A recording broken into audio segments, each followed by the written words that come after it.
El primero que voy a hablar es lo que llamo, un poco tomando a Cecilia Sánchez en un libro sobre la disciplina y la distancia.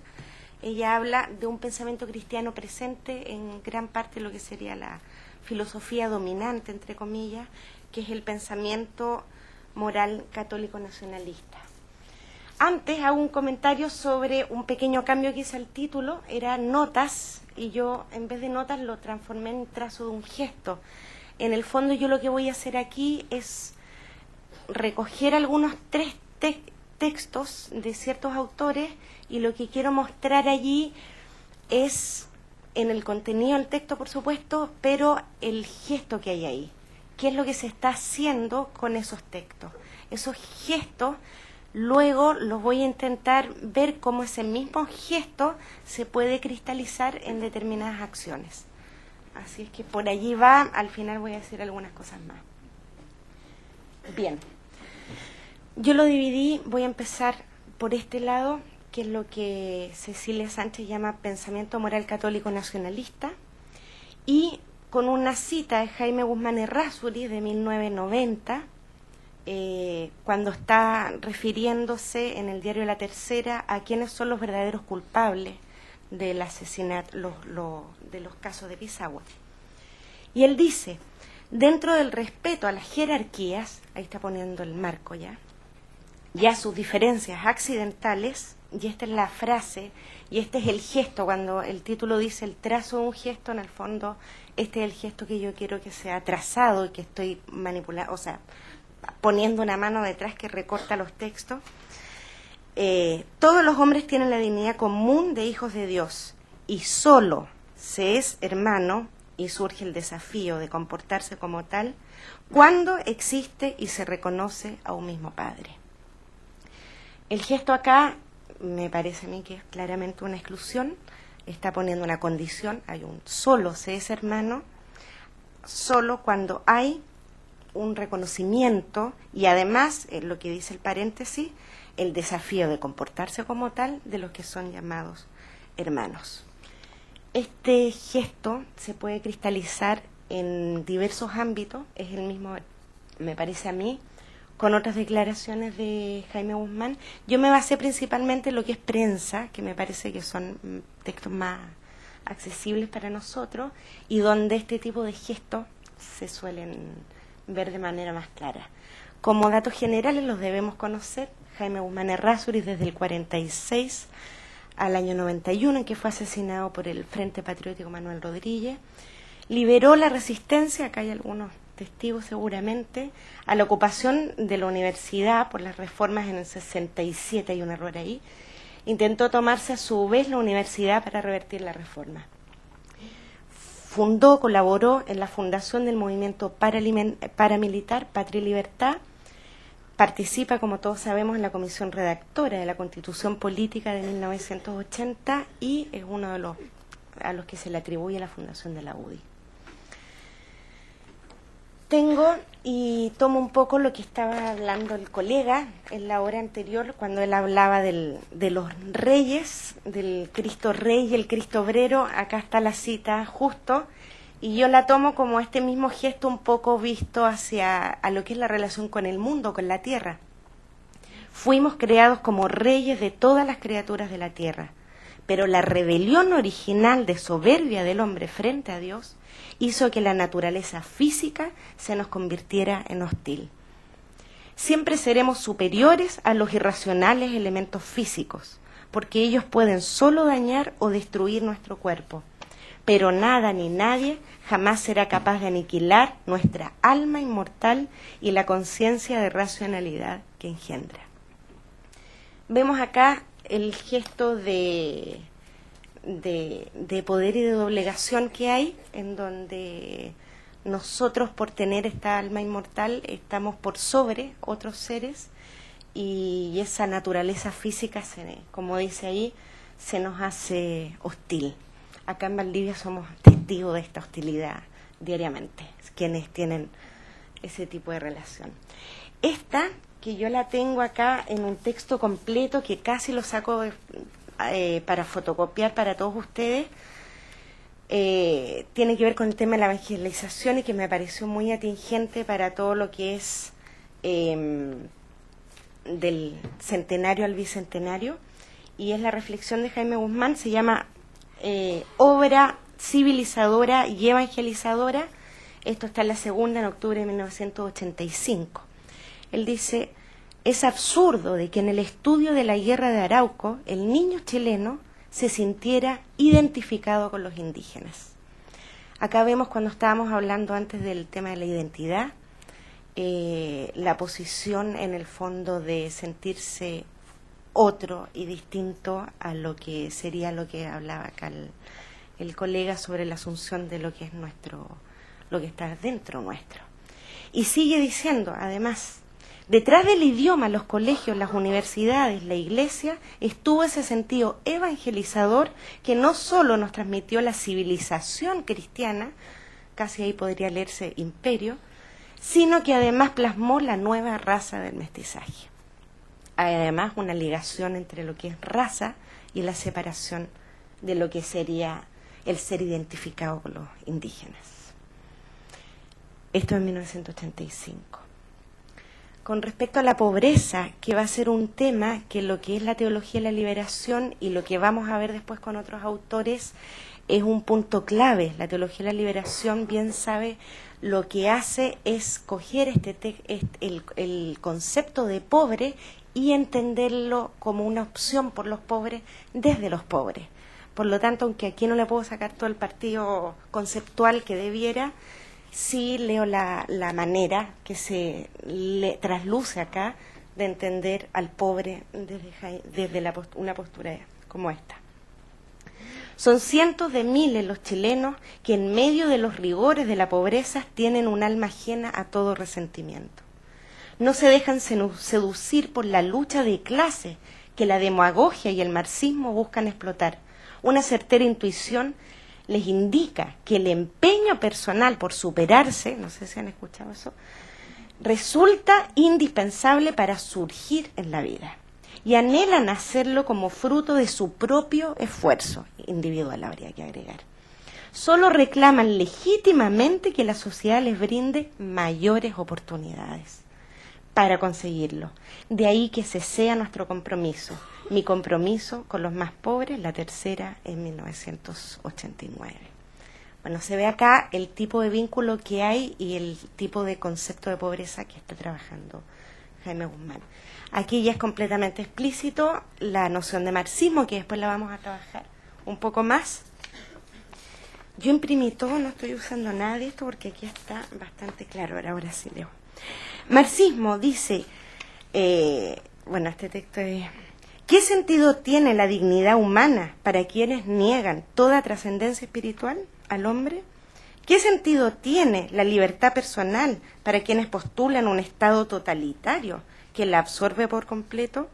¿Qué sentido tiene la democracia política occidental para quienes la juzgan un mero trampolín desde la cual superarla hacia la dictadura del proletariado? ¿Qué sentido tiene la unidad nacional para quienes conciben nuestra sociedad como el escenario de un enfrentamiento irreductible entre clases antagónicas que es menester acentuar?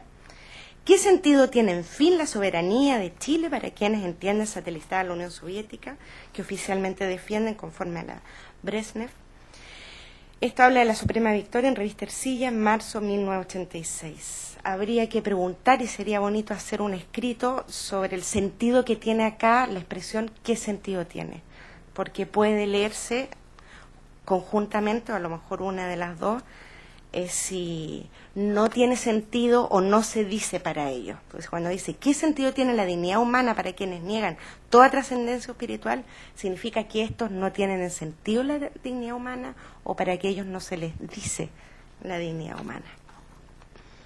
Y la que tiene que ver en el fondo con una gran discusión con lo que va a ser la propuesta del otro sector cristiano, tiene que ver con esto. La esencia del pensamiento de Marx, es la esencia del pensamiento de Marx la que encierra un mal moral irremediable. La gran dicotomía que nos vamos a acercar un poco después es que los cristianos por el socialismo afirman que sí es compatible el marxismo y los postulados básicos eclesiásticos. Y lo que está haciendo acá es negarlo justamente por un mal moral irremediable. Y esta tiene que ver también, a ver, yo no sé si han seguido viendo el mismo gesto que leí al principio, en estos otros textos son bastante evidentes, este mismo gesto de que solamente es hermano aquel que reconoce al mismo padre, está también visto en este caso cuando el Tribunal Constitucional declara la inconstitucionalidad y por lo tanto la ilegitimidad del movimiento democrático popular. Y él de alguna manera, en este texto que también estuve tentada de fotocopiar para usted, de la revista Ercilla, que se llama Radiado de Cancha de 1985, donde dice que ciertamente ello no evitará ni podría evitar que dichos sectores continúen en su labor clandestina, pero lo importante es tener presente que la legalización del Partido Comunista no los haría prescindir de las tácticas subversivas y de infiltración que ellos desarrollan desde la clandestinidad. El comunismo siempre mantiene su actividad clandestina por debajo de la mesa, aunque se les permita sentarse en ella. El argumento luego que vamos a ver, y adelanto un poco, del episcopado cuando hace la prohibición a los cristianos por el socialismo de estar ahí, es de alguna manera lo mismo. O sea, no los invitamos a sentarse en la mesa porque ustedes van a hacer igual todos los gestos subversivos por debajo de ella. Y nos vamos a lo que yo pongo dentro del mismo grupo, en el apartado B, a documentos del episcopado, propiamente tal, los que yo reuní de alguna manera conforme a 3 fechas bastante cercanas. La primera es el rechazo del cardenal Silva Enríquez a participar, lo invitan a participar y de alguna manera a dirigir el encuentro de cristianos por el socialismo. La segunda, el día 13 de septiembre, decía, a 2 días después del golpe, una conferencia también episcopal del 73, y la que viene el 16 de septiembre, aunque yo tengo una fecha de octubre también, encontré las 2 fechas en distintos lugares, que es la prohibición, un documento bastante largo que leí que tiene unas 20-25 páginas, donde está la prohibición de pertenecer al movimiento de cristianos por el socialismo. Y lo que yo también pienso es, además del contenido del documento, es la fecha. O sea, porque justamente en esa fecha, es decir, después del golpe, el episcopado se pronuncia justamente con esta prohibición. O sea, ese gesto significa algo también.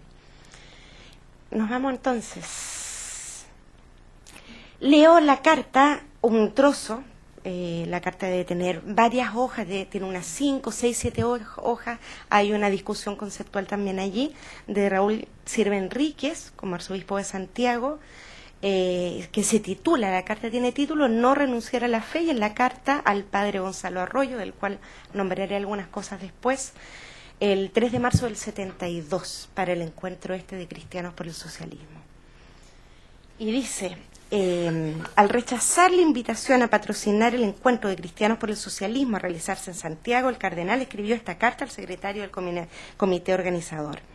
Del estudio de este documento, o sea, ellos le enviaron un documento mostrando un poco lo que querían hacer y las bases de este encuentro, he llegado a la convicción de que ustedes harán una reunión política con el deseo de lanzar a la Iglesia y a los cristianos en la lucha en pro del marxismo y de la revolución marxista en América Latina.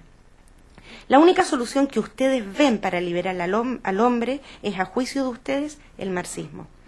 Como usted puede comprenderlo, mi querido amigo, le dice el señor Arroyo, no me parece en absoluto adecuado patrocinar un encuentro de sacerdotes que estén en una línea que a mi juicio no es la línea de la Iglesia y que afirman cosas y tienen actuaciones totalmente reñidas con expresas declaraciones del Episcopado Nacional. Y se despide atentamente, etcétera. La respuesta, que no la puse aquí, decía, entre otras cosas, no la puse porque era ya un poco más anecdotario, decía que le decía muchas gracias, pero yo te creería, le insinúa un poco el padre Arroyo, si tú no hubieras enviado esta carta primero a toda la gente de lo que se le llama la jerarquía eclesiástica y después a mí, porque él se entera primero de esta carta por la gente de la jerarquía antes que le llegara propiamente la carta a él. Le dice, supongo que es porque estaba muy apurado en un viaje a Roma. El episcopado del 13 de septiembre, este es un extracto, puede ser interpretado de otras maneras seguramente, pero bueno, yo lo interpreto de la manera como lo muestro. El episcopado pide moderación frente a los vencidos y que no haya necesarias represalias. O sea, yo lo que subleo ahí es que estás diciendo que sí haya represalia y sí haya de alguna manera castigo, pero que sea moderado y solo en la medida de lo necesario. Y esta es la carta, que es bastante larga. Yo me iba a detener mucho más en esta carta porque es una carta de contenido, una carta exquisita en términos de leer y en términos conceptuales, está bastante bien escrita, de unas 20 hojas, que se llama Fe Cristiana y Actuación Política. Curiosamente ya no está accesible en la página web de la propia página de la Iglesia, sino que yo tuve que llegar a través de otros recovecos a este documento. Y Conferencia Episcopal, aquí sale lo que digo, la diferencia de fecha, 16 de octubre del 73. La Iglesia puede llamarse con verdad apolítica, y esto en dos sentidos principales. Primero, porque ella no ofrece, no es su tarea un modelo político propiamente tal. Yo lo quise poner después de todo lo que habíamos leído de Jaime Guzmán, para que más o menos lo tengan de fondo a lo que se está diciendo. Y por eso nunca se identificará con ninguno de ellos. Y segundo, porque su modo de actuar no es el peculiar de la acción política, que busca la eficacia ejerciendo el poder. O sea, el episcopado no estaría de acuerdo con este modo de ejercer el poder. Otro extracto: para el grupo Cristianos por el Socialismo se parte de la base infundada de que marxismo y cristianismo son compatibles y convergentes, lo que les había anunciado antes. Nosotros, al afirmar la incompatibilidad de ambas doctrinas, no estamos haciendo política ni ideología, sino solo un elemental juicio moral y religioso.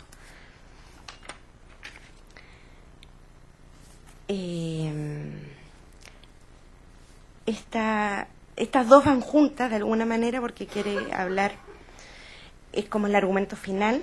Dice, se diría que el secretariado de Cristianos por el Socialismo ejerce una especie de magisterio paralelo al de los obispos. O sea, eso es lo que realmente molesta al episcopado. Sus pronunciamientos, que adolecen de falta de unidad y coordinación con la jerarquía, producen la impresión de venir a corregir o completar lo que ésta ha dicho en sus documentos oficiales sobre las mismas materias. Este magisterio paralelo se manifiesta, entre otras, en la difusión de una especie de catecismo popular, lo que ya antes ha hablado el colega. Poco después vamos a mostrar el trabajo que hacía Cristianos, por poner el nombre de este movimiento, es bastante más amplio. Cristianos por el Socialismo era trabajo de base. Casi todas las personas con las que yo me he encontrado y le he contado el trabajo que estaba haciendo me ha dicho, bueno, pero si en mi colegio había un cura que hacía tal, y contaba. No, en la población donde yo trabajaba hacía esto y esto. Esto es algo que es un poco difícil caracterizar con un número determinado de personas, justamente porque es un movimiento de base que se hace de muchas maneras en muchos lugares. Sigo leyendo. Me perdí, manifiesta, difusión de una especie de catecismo popular que no contiene sino un adoctrinamiento ideológico y político como lo podría formular cualquier colectividad de esta índole. No es extraño que, ese es el argumento para esto último, sobre esta base se desvirtúe la naturaleza de la Iglesia y su inconstitucionalidad esencial. Por este camino se nos conduce a una Iglesia nueva, que es un concepto propio de la teología de la liberación, sin dimensión sobrenatural, sin sacramentos, sin ministerio jerárquico. Nosotros no podemos reconocer en esta figura una simple renovación de la Iglesia perenne, sino lisa y llanamente una institución distinta, con otro origen, otros fines y otros medios, una nueva secta. O sea, al final lo rechazan como pretendientes de conformar iglesias y los califican derechamente de secta. Y en realidad los comportamientos de orden práctico de este grupo se acercan peligrosamente y cada vez más a este carácter de secta. Por último, esta es la prohibición concreta. El grupo cristiano-socialismo de una profunda ambigüedad requiere una definición clara por su parte. Por lo tanto, y en vista de los antecedentes, nótese la fecha, esto fue bastante cercano al golpe, y el gesto episcopal de alguna manera fue con respecto a esta gente, que era la gente que estaba haciendo, que es lo que vamos a ver en la última parte de esta exposición, es la gente que estaba siendo perseguida en ese minuto en que la conferencia hace esta declaración. Prohibimos a sacerdotes y religiosos que forman parte de esta organización y también que realicen, en la forma que sea, institucional o personal, organizada o espontánea, el tipo de acción que hemos denunciado en este documento. Bien, quería partir por este lado y ahora voy a mostrar el otro lado, pero de alguna manera es el otro lado de lo que del mismo gesto. Me lo voy a saltar ya. Bueno, les voy a contar, más que leerlo, de alguna manera lo que dice el documento acá es, ustedes esperarían lo mismo que nosotros hiciéramos esto con otro tipo con el otro lado, digamos, pero van a decir, solamente no es igual, solamente el grupo Cristianos por el Socialismo, dice que ellos acusan el nombre de cristiano, y que son grupos organizados, etcétera. Es decir, lo que ellos están hablando es que a los otros grupos de ultraderecha, por decirlo así, que también se denominan movimientos cristianos, no les toca la misma suerte que a estos, porque no es un tratamiento igual. Ahí está. No lo leo porque es un poco largo, nada más. Bien, aquí está la segunda parte. Es sobre el movimiento Cristianos por el Socialismo, que de alguna manera nace en el 70.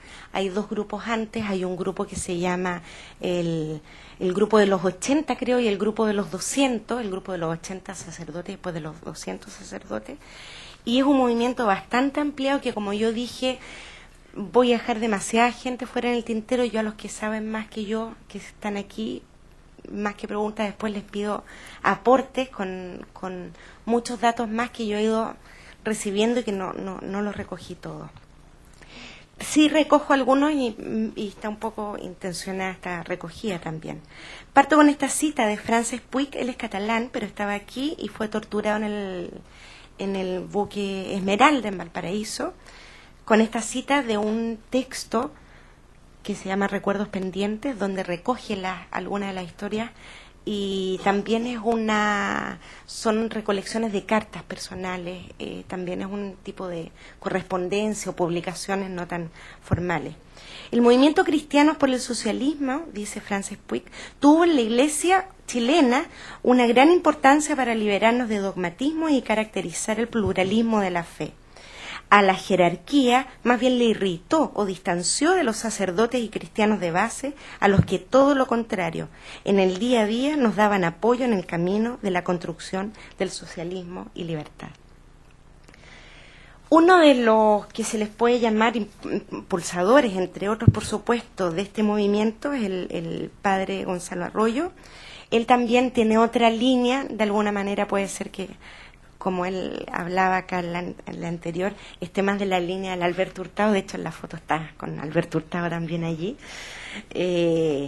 y impulsó muchas de las obras jesuitas, fundamentalmente la revista Mensaje, que es de bastante riqueza intelectual, la Universidad Alberto Hurtado, y una expresión que era de él y que de alguna manera la recojo aquí, es que él decía que él hacía tres cosas juntas, que es trabajo pastoral, social e intelectual. De alguna manera es la misma acción que él trataba de ejercer triplemente, y que de alguna manera me parece que recoge lo que quería el movimiento de Cristianos por el Socialismo. Durante su exilio en París por más de 15 años fue profesor asociado en la Universidad de París y contribuyó a la creación de la CETRAL. Y nos vamos con Joan Alsina. Joan Alsina también es catalán y fue asesinado. Vamos a ver después algunos recoges que hizo. Vamos a partir con una cita de sus palabras. En Chile, la Iglesia es respetada incluso por la gente de izquierda. Le está contando a la gente de España que es muy difícil en España entender que la gente de izquierda respete a la Iglesia propiamente tal por lo que es la Guerra Civil Española. Porque saben que nosotros los curas hemos estado y estamos trabajando por la clase obrera. Entre la gente de izquierda no he tenido problema alguno. Si con alguien he tenido problemas desde que soy cura, ha sido con los ricos, a los que no les gusta que les diga la verdad. Pero con los pobres y trabajadores no tengo el menor miedo. Bien.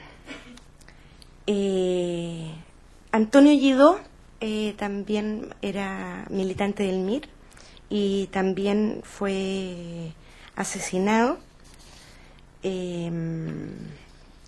Digo alguna cita de él en 1970.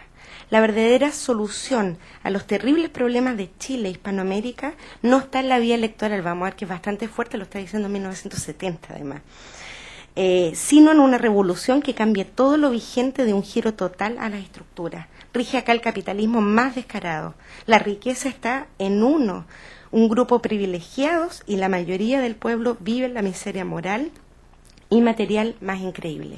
En otros textos, Lledó dice, la lucha de clases se da aquí dentro de la Iglesia.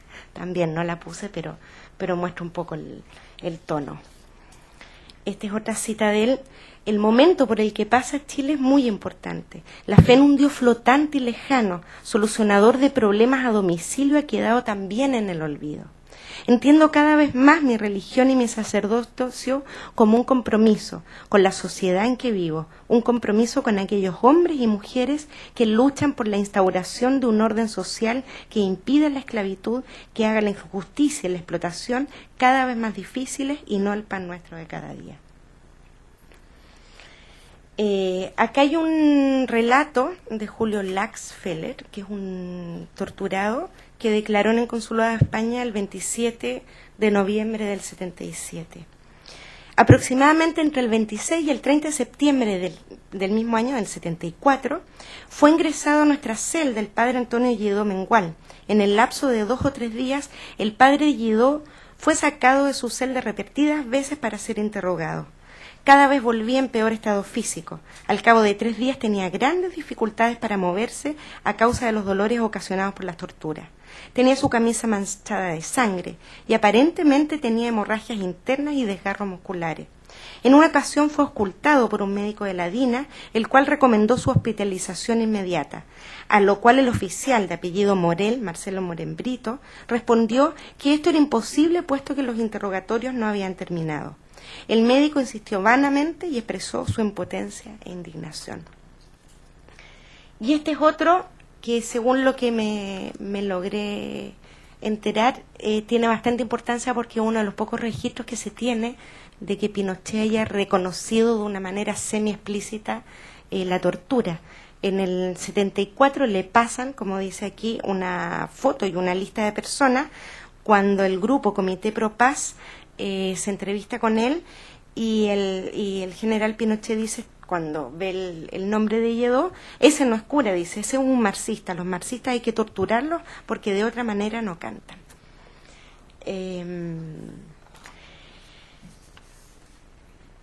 Este ya, sí, me había había un desorden, pido perdón porque había uno de Joan Alsina y después me extrañé en el momento, pero acá apareció lo que pensé que había perdido. Esta es otra cita de Joan Alsina, que fue la misma que leí, así que apareció de nuevo. Esta es la que yo pensé que había perdido y sí la voy a leer ahora. Hay unos expedientes donde sale la declaración del soldado que le disparó a Joan Alsina, cerca del río Mapocho, y dice el señor... borré el nombre, la verdad, lo puse y después lo borré, no sé, ahora me arrepiento un poco. Bueno, el soldado que le disparó.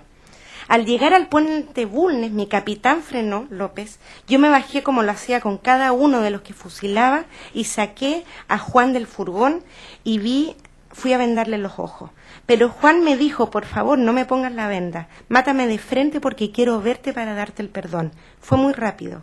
Recuerdo que levantó su mirada al cielo, hizo un gesto con las manos, las puso sobre su corazón, movió los labios como si estuviera rezando y dijo, Padre, perdónalos.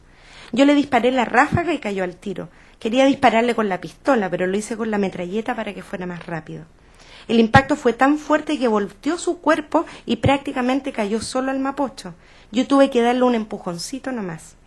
Otros a veces caían al piso del puente y había que levantarlos y echarlos al río. Eran las 10 de la noche y de este fusilamiento no me voy a olvidar nunca más. Bueno, además decir que el cuerpo de Joan Alsina fue encontrado en el río Mapocho tiempo después. Y este chileno, de madre chilena y padre inglés, Miguel Goodbar, de la región de Valparaíso, suena por allá todavía algunas veces su nombre en historias de recovecos, y tengo esta cita para allá, para con él. Y es más allá de todo el miedo está el deber de los cristianos y de las buenas personas de buena voluntad de colaborar a una costa de sacrificios personales con el proceso que el país ha elegido libremente para construir una sociedad más justa, sabiendo con certeza que Dios también está involucrado en esta tarea. Valparaíso, 1970. El caso de él fue bastante peleado porque, de hecho, en alguno de los informes que logré consultar, decía abandonado por la institución eclesiástica. O sea, de alguna manera la familia de él trató de que se hiciera en parte y fue bastante lento ese proceso. Finalmente termino sin palabras porque empecé con un gesto y quiero terminar solamente con un gesto de Rafael Maroto, vocero del MIR y del movimiento del MDP. Él no fue ni asesinado ni torturado, fue relegado y terminó en la zona central, en una playa alejada de la zona central, acogido por alguna familia y en silencio. Muchas gracias.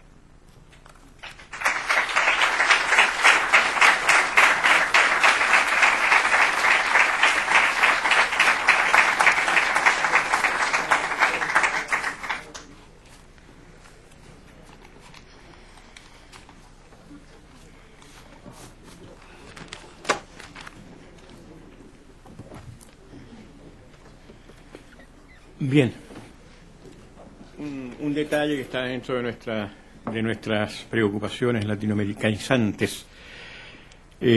Gonzalo Arroyo, en su permanencia en París, aparte de trabajar, de estar haber creado este centro de investigación CETRAL, trabajó en el Instituto de Altos Estudios de América Latina y publicó una revista que era publicada en francés, que se llama Amérique Latine, con temas naturalmente sobre la situación de América Latina. Eso nada más. Se ofrece la palabra. El padre Puga no dejó algún testimonio. Sí, tiene un libro, yo no tuve acceso directo a él, sino solamente a través de que es un libro que publicó en catalán primero, que se llama ¿Qué me ha pasado? Historias de iglesia, amor y algo más. Y es la historia que él recoge cuando él llega a Barcelona, cuando él vuelve. Y toda esta primera parte del libro la reconstruye con cartas.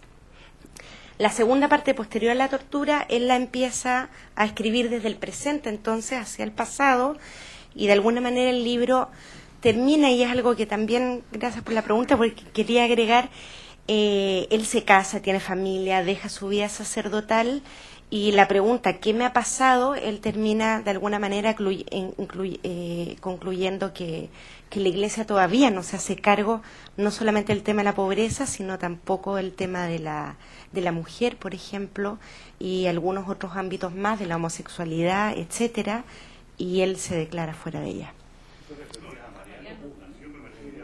Ah, perdón, yo pensé que fue... Sí, perdón, que yo hablé de... No trabajé ningún texto de él. Bien. Sí, sí, sí, sí. A ver, ordenemos un poco la feligresía. Por favor, alguien, después usted, primero, Iván, tú no has intervenido. Ya. Bien, ante todo yo me alegro mucho de lo que está haciendo Valentina. Te felicito por hacerlo porque es una investigación larguísima, donde hay materiales pero por todas partes y memorias también. Yo estuve en el Encuentro Nacional de Cristianos por el Socialismo y había sacerdotes y habían laicos. Escuchaba muy poco la palabra laico en todo este proceso. Se enfatizaba siempre la visión del sacerdote y creo que eso es todavía contar la historia con trazos muy gruesos. Incluso la misma actitud es cardenal. Yo tengo otra información sobre lo que pasó en esos tiempos de parte de una persona que tenía llegada directa al cardenal Silva y no era precisamente la intención de fregar a los cristianos por el socialismo, sino justamente protegerlos. No hagan esto, porque sabía lo que pasaba, porque ella estaba informado desde el 11 de lo que estaba sucediendo, y en un momento que salió el general Pinochet con el cardenal, en el primer Te Deum, que aparecieron saliendo muy juntos y el locutor decía que estaba agradeciendo y felicitando, y lo que estaba haciendo el cardenal era preguntándole dónde están los curas y las monjas que mataron. Y eso son cosas que naturalmente no están tampoco en la historia pública. Así que hay tanto que hablar de esto que yo creo que quisiera hacerte solamente una pregunta. Lo primero, como te digo, yo creo que esta es una investigación que va pasando y que está empezando. Hay mucho que hablar de eso y de todo hay. Yo me acuerdo pensar que la Iglesia estaba tan exactamente dividida en dos partes como creíamos que había sucedido en España, no era así tampoco. Yo vi un obispo. El primero que vi cuando entré a la Federación Cristiana para el Socialismo fue a un obispo, mi obispo, que era el obispo de Temuco, Bernardino Piñera. Y no sé cuántos más, y él no era cristiano para el socialismo. Y yo me pregunté, ¿qué está haciendo aquí usted? Le dije, ¿y qué estás haciendo tú? Me dijo. Bueno, aquí estamos, por le dije. Y después conversamos y él me dijo, bueno, yo quiero ver cómo es todo esto. Y él tenía simpatía, pero no era un hombre político. Ahora, la pregunta mía es justamente la que yo he hecho. ¿Por qué aparece tan marcado? Bueno, yo creo que el caso de Jaime Guzmán es bueno colocarlo como punto extremo. Hay otros igual o peor que Jaime Guzmán. A la izquierda también hay otros que son tan buenos o tan malos como Maroto. Entonces, eso, si la metodología es enmarcar bien las diferencias. Y lo otro, ¿por qué no hablar de todos los más chilenos? Porque los testimonios que tú buscaste son básicamente los extranjeros. Pero aquí cerquita, aquí en Temuco, a 170 kilómetros, hay un Omar Venturelli, todavía está muerto y desaparecido y nadie sabe qué pasó con él. Sí, agradezco y por eso partí diciendo que en la medida que me voy encontrando con gente, todo el mundo me da muchísimos datos. Hay muchísimo de esto y es facilísimo perderse también, y que yo estoy haciendo un recorte justamente, a ver, más que mostrar como dos extremos, partiendo por Jaime Guzmán, la tesis mía, y que de alguna manera por eso dijo, me estoy metiendo en un tema delicado y complicado y con muchísimas aristas y bastante oscuro, pero de alguna manera lo que yo quería hacer era cristalizar un gesto de acallamiento y de acallados. Entonces recogí estos textos de Jaime Guzmán que me parecían, se pueden decir bastantes palabras, o patriarcales o inquisidores, como se dice también, pero son gestos totalitarios, y de alguna manera el documento del episcopado de alguna manera lo recojo también como un trazo de ese mismo gesto, el que está publicado justamente después del golpe. Y por otra parte también los relatos que yo puedo encontrar de aquellos que fueron acallados. Sé que hay muchísimas diferencias, además no fui testigo de la época, sino indirectamente, y que estoy empezando, pero bueno, es la impresión que tengo, y por eso partí diciendo que había un recorte detrás de esta exposición. Eso es lo que, porque es la impresión que habría que hacer la investigación completa precisamente, y esto es una muestra intencionada, eso. Pero sí muestra intencionada de gestos y palabras que sí fueron dichas, y gente que sí dijo esas cosas en esos momentos. Gracias. Por favor. Gracias. Sí, yo echaba de menos también una parte aquí frente a este gran tema tan amplio y tan complejo, y fueron presentadas dos visiones contrapuestas, evidentemente, frente a una misma temática. Pero la verdad es que después del golpe de Estado, también quisiera decirlo, una parte de la Iglesia Católica, no sé qué tan importante en términos cuantitativos, realizó una labor extraordinaria en solidaridad y también en la defensa de los derechos humanos en Chile. Pero me parece bien la exposición como una forma de provocar la conversación, la discusión en torno al tema. Una reflexión, antes hablábamos acerca de la identidad latinoamericana, luego acerca de la identidad chilena. Me surgió también la interrogante, estaremos también buscando la identidad del cristianismo, que quizás sin tener tanta historia se puede llegar más directamente a la fuente misma, que son las enseñanzas de Jesucristo, que claramente nunca llamó a exterminar a quienes no pensaran como él. Al contrario, tuvo un mensaje de tolerancia y tan amplio que jamás presentó ningún tipo de exclusiones. De manera que pienso de que en la enseñanza de Jesucristo, que es, entiendo, vastamente conocida aquí en la sociedad nuestra, está la respuesta a muchas de estas interrogantes. Y lo dejo planteado como una inquietud, comentar algo al respecto, porque Jesucristo, tanto como yo puedo entender, jamás bendijo armamentos de guerra. En ese tiempo no existían los aviones, ni las barcazas, ni los tanques. Y jamás planteó la solución de los problemas por una vía del quiebre, de la eliminación, de la persecución. Eso nomás que...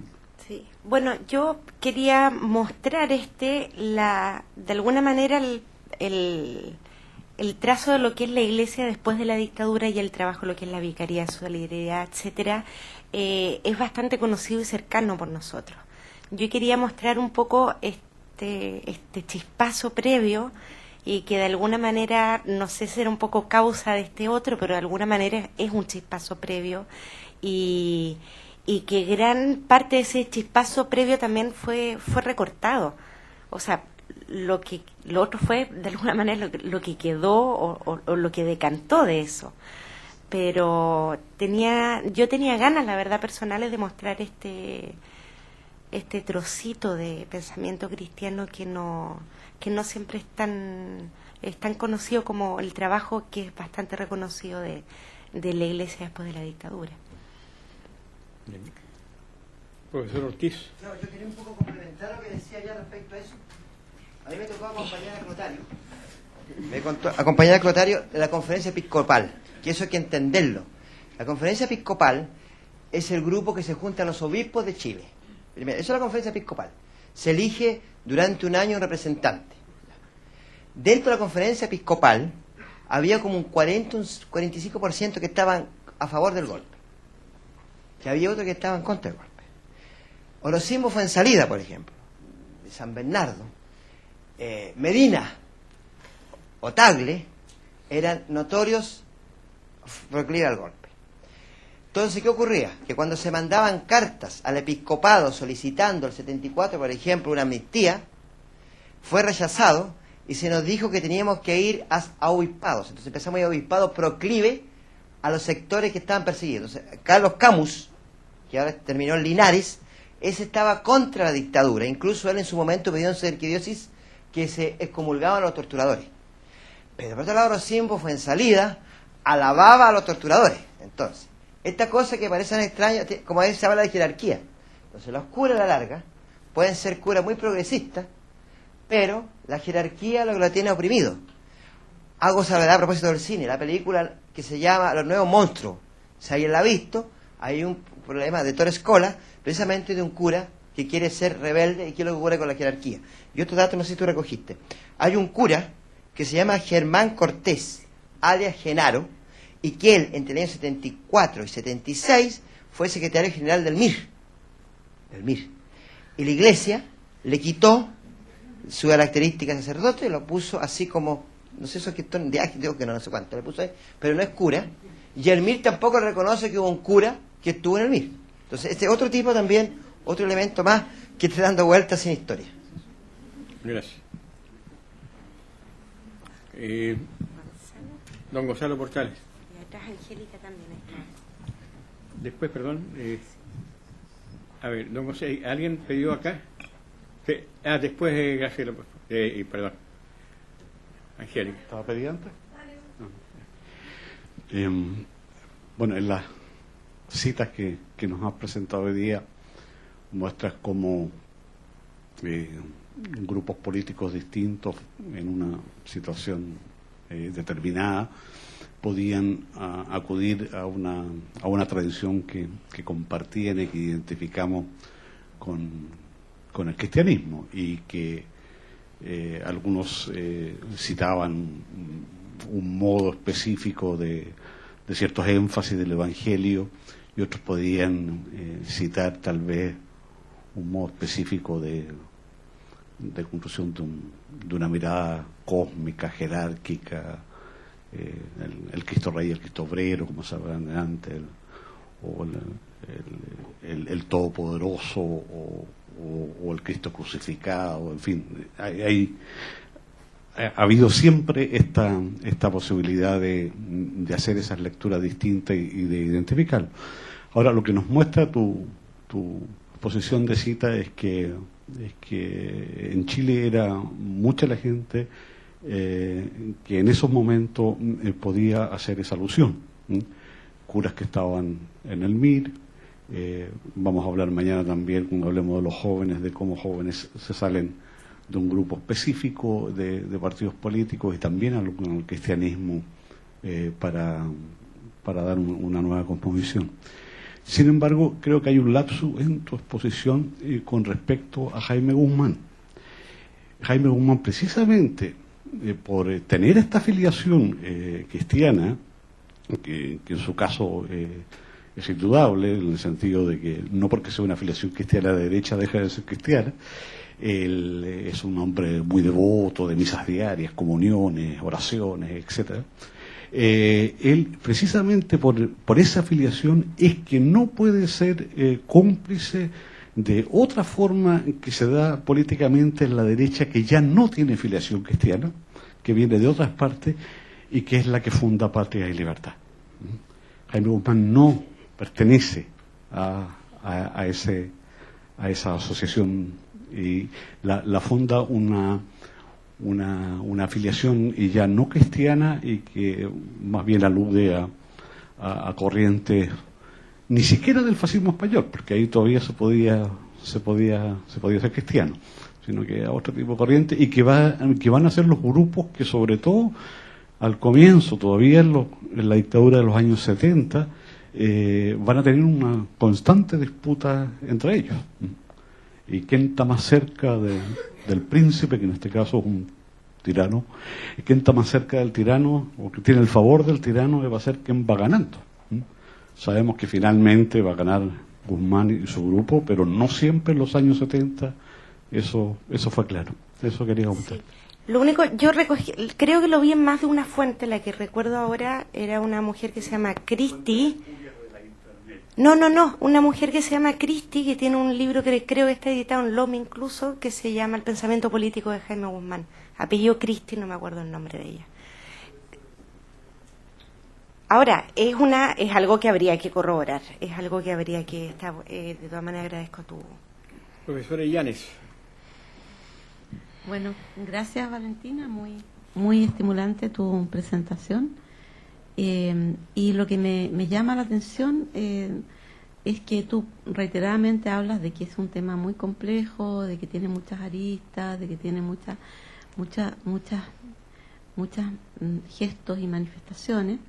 Y entre el público también, digamos, eso despierta la cantidad de textos diferentes, despierta esa conciencia de que hay algo que es muy diverso, una heterogeneidad al interior de este tema. Este tema, digamos, yo creo que es lo interesante a mi juicio, que es el fraccionamiento, la heterogeneidad, etcétera, que estalla al interior de un aparato cultural que podríamos llamar a la Iglesia, ¿no? Y que justamente, a mi juicio, eso es lo interesante de esa época, que no dejó ningún orden tranquilo. Pero a mí lo que me interesa es no solamente percibir esta complejidad desde fuera, sino que saber que ni siquiera la Iglesia pudo soportar esta diversidad en su interior. Y me interesó una cita que tú pusiste, y te iban a preguntar un poco sobre este concepto que me queda dando vuelta, que es el de secta, ¿ya? Porque la secta, el concepto de secta, me da la impresión, le permite a la Iglesia de alguna manera ordenar esta complejidad y identificar algo y expulsarlo, porque las sectas tradicionalmente son herejías con las que siempre tuvo que lidiar la Iglesia, y al ponerlas, digamos, con un apelativo, con un nombre, etcétera, inmediatamente puede liberarse de ella y reordenarse, ¿no? Entonces, ¿crees tú que estamos frente a un fenómeno nuevo de herejía del cristianismo con los cristianos para el socialismo? Podríamos hablar de que, como dijo un autor por ahí, que el marxismo es la última herejía del cristianismo. En el fondo, ¿cuál es el estatuto conceptual que tú, la importancia conceptual que tú le podrías aplicar al concepto de secta en ese momento histórico de Chile respecto a los cristianos para el socialismo? Yo creo que el sentido en que está usado en ese texto, y de hecho es lo que dice el párrafo previo, es que tienen un funcionamiento y un discurso paralelo a lo que es el que es asumido como el del parte del episcopado, el de la jerarquía, como dicen ellos.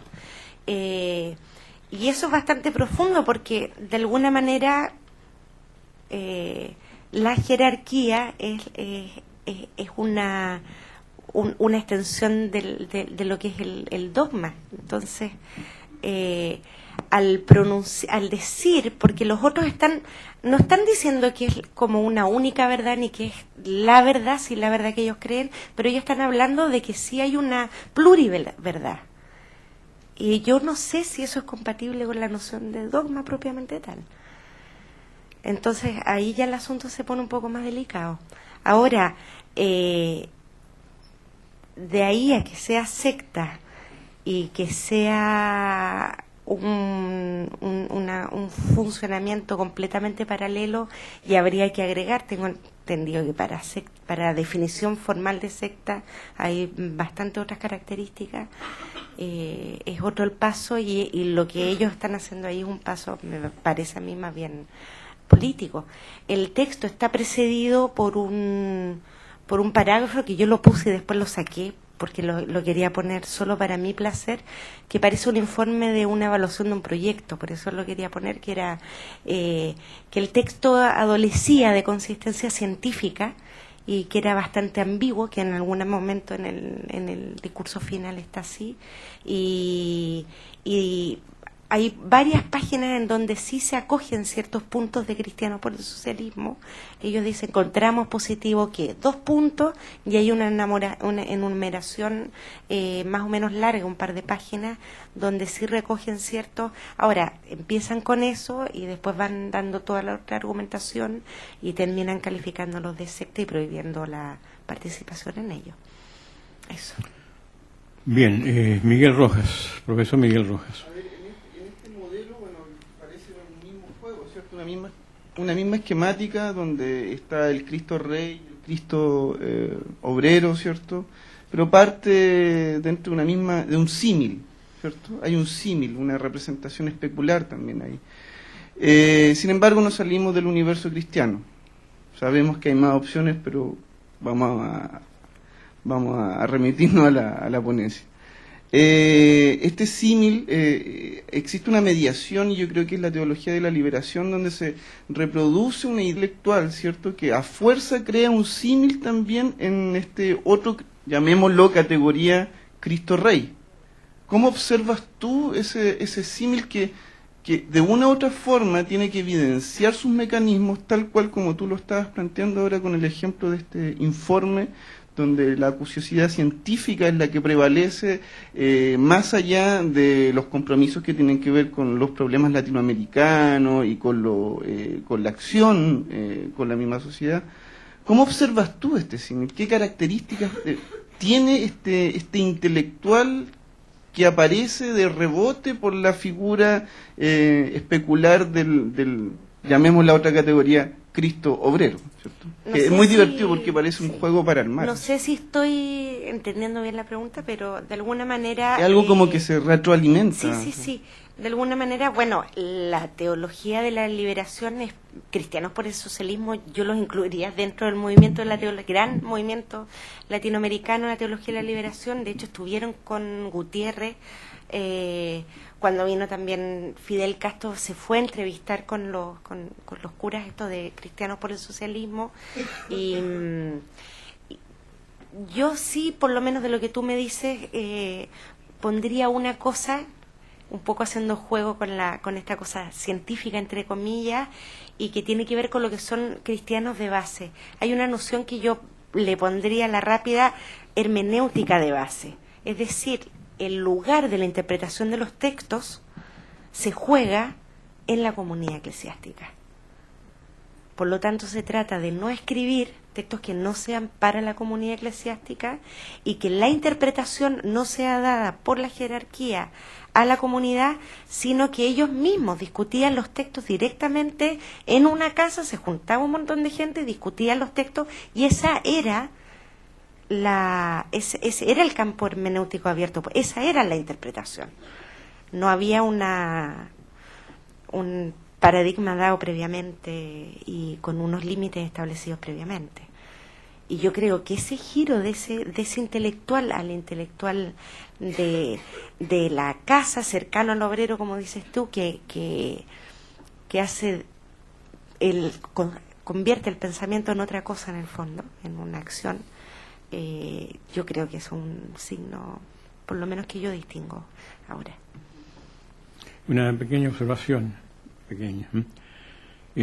Son las 5 de la tarde, o sea, 17 horas. A las 18 tenemos la continuidad del trabajo en la sala Inilebu, o sea, hay que trasladarse a esa sala. De modo tal, no vamos a demorar una hora, por supuesto, en el camino, pero por si acaso, digamos, descansar un poco. Una jornada entre mañana y tarde realmente intensa. Entonces me permitiría sugerirles a ustedes quizás la última pregunta y luego entonces que tomen el recreo del caso. Bien. Señorita. Bien.